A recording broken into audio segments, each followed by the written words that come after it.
ତ୍ୱରାନ୍ୱିତ କରି କାମ କରିବୁ ସେ ପ୍ରକାର ନିର୍ଣ୍ଣୟ କାଲିର ବୈଠକରେ ଆଲୋଚନା ହେଇଛି।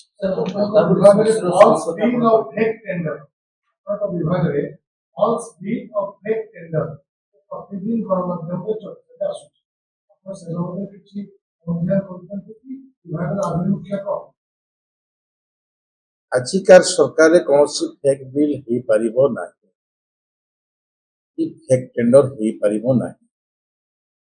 ଏ ପ୍ରକାର ବିଷୟ ଦୃଷ୍ଟିକୁ ଆସିଲେ ବିଭାଗ ତୁରନ୍ତ କାର୍ଯ୍ୟକ୍ରମ ସେହି ଦୃଷ୍ଟିରୁ ଆମେ ନିର୍ଣ୍ଣୟ ନେଇଛୁ ଯେ କିଏ କୌଣସି ଅସୁବିଧା ଯେ ତିଆରି କରିବ ତା ଉପରେ ଆମେ କାର୍ଯ୍ୟାନୁଷ୍ଠାନ ଗ୍ରହଣ କରିବୁ।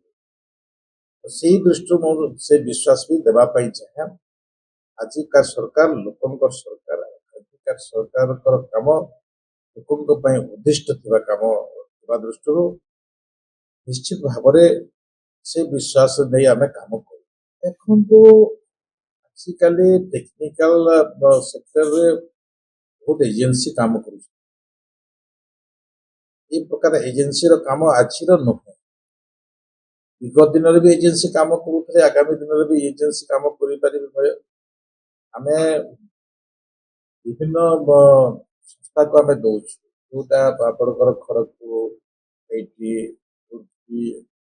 ଆମର ବିଭିନ୍ନ ସଂସ୍ଥା ଅଛି, ଭୁବନେଶ୍ୱରରେ ଦୁଇ ତିନି ସଂସ୍ଥା ଅଛି। DPR ପ୍ରସ୍ତୁତ ଯେ ଭଲ କରୁଛି ଯୋଉ ସଂସ୍ଥା ତାକୁ ଦେଲେ ଆମେ ଆହୁରି ଆମର ଷ୍ଟ୍ରେଙ୍ଥ ବଢିବ, ଆମର ମାନ ଆହୁରି ବଢିବ।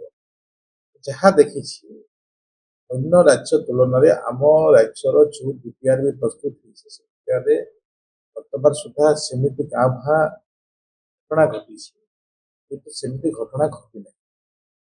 DPRକୁ ନେଇ ଆମେ ଆଉ ଗୋଟେ ଆୱାରନେସ୍ କାମ କରୁ। ଭାରତ ସରକାରଙ୍କ ଯୋଜନାରେ ଆମେ ଗତ ବର୍ଷ ବିଭିନ୍ନ ଅଞ୍ଚଳର ବିଚ୍ ର ମାନ କେମିତି ବଢିବ, କାରଣ ବର୍ତ୍ତମାନ ଯୋଉ ପ୍ରକାର ଜଳବାୟୁ ପରିବର୍ତ୍ତନ ହେଉଛି, ବିଭିନ୍ନ ସମୟରେ ଯୋଉଠି ବନ୍ୟା ହେଉନଥିଲା ସେଠି ବନ୍ୟା ହେଉଛି, ଯୋଉଠି ପାଣିର ସ୍ରୋତ କମ୍ ଥିଲା ସେଠି ବଢି ଯାଉଛି। ଏ ପ୍ରକାର ବି କିଛି ଓଡ଼ିଶା ପ୍ରଦେଶରେ ନଦୀ ନାଳ ଠିକ ଥିବା ଦୃଷ୍ଟିରୁ ଆମେ ସେଇ ଜାଗାର ବିଚ୍କୁ କେମିତି ଷ୍ଟ୍ରେଙ୍ଗଥେନ୍ କରିବୁ, ଠିକ ସମୟରେ କରିବୁ, ଏ ପ୍ରକାର ବି ଏକ ଆୱାରନେସ୍ର ଯୋଜନା ହେଇଥାଏ।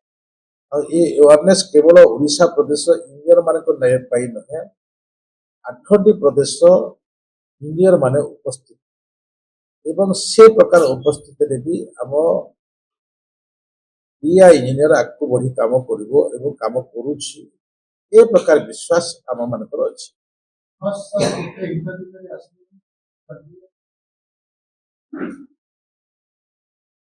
ଆବାସ ଯୋଜନା ବିଷୟରେ ନଭେମ୍ବର ଠାରୁ ଆମେ ସେ ଉପଲବ୍ଧି କରିବା।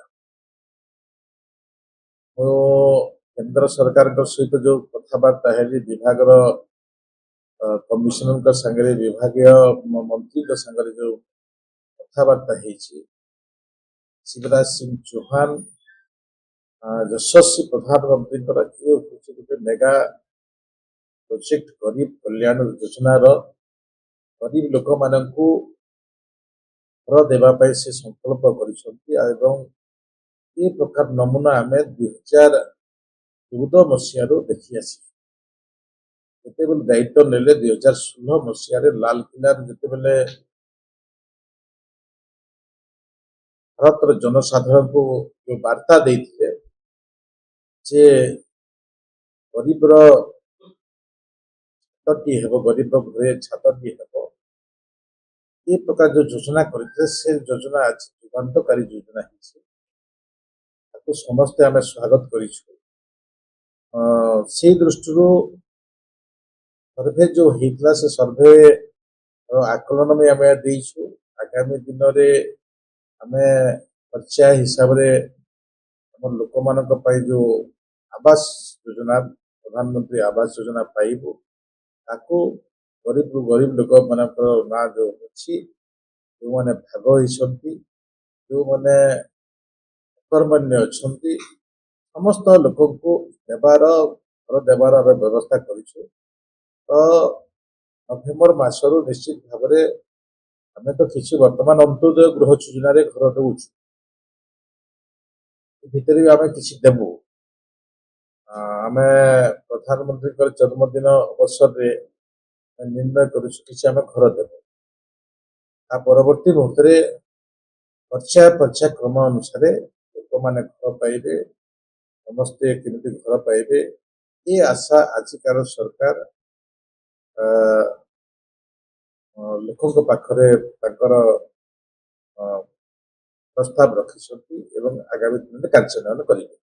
ଜିଲ୍ଲାର ଅଧିକାରୀମାନେ ଯିବେ, ବ୍ଲକର ବିଷୟ ଅଛି, ବ୍ଲକ ଅଧିକାରୀମାନେ ଅଛି। ଏ ବିଷୟ ନୂଆ ନୁହଁ,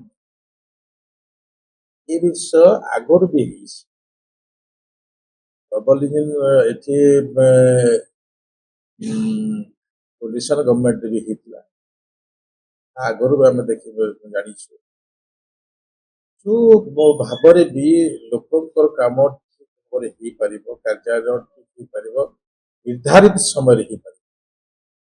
ଯଦି ନିର୍ଦ୍ଧାରିତ ସମୟରେ ଆମେ ଲୋକଙ୍କୁ ଓଡ଼ିଶାର ବିକାଶ ପାଇଁ ଯଦି ଆମେ ଯୋଜନା ପ୍ରସ୍ତୁତ କରି ପାଖରେ ରଖିପାରିବା, ନିଶ୍ଚିତ ଭାବରେ ଆମେ ଯୋଉ ଲକ୍ଷ୍ୟ ରଖିଛୁ 2026ରେ 100 ବର୍ଷ ପୂର୍ତ୍ତି ହେବ, 2036ରେ ଆମର ଓଡ଼ିଶା ବହୁତ ଆଗକୁ ଯିବ। ଏ ପ୍ରକାର ଯୋଉ ଲକ୍ଷ୍ୟ ରଖାଯାଇଛି ସେ ଲକ୍ଷ୍ୟ ଭିତରେ ଅତି ଶୀଘ୍ର ଯଦି କାମ କରିପାରିବା, ଆମେ ଆଗକୁ ଲୋକମାନଙ୍କୁ ନ୍ୟାୟ ଦେଲା ପରିକା ବିବେଚନା କରାଯାଇପାରିବ।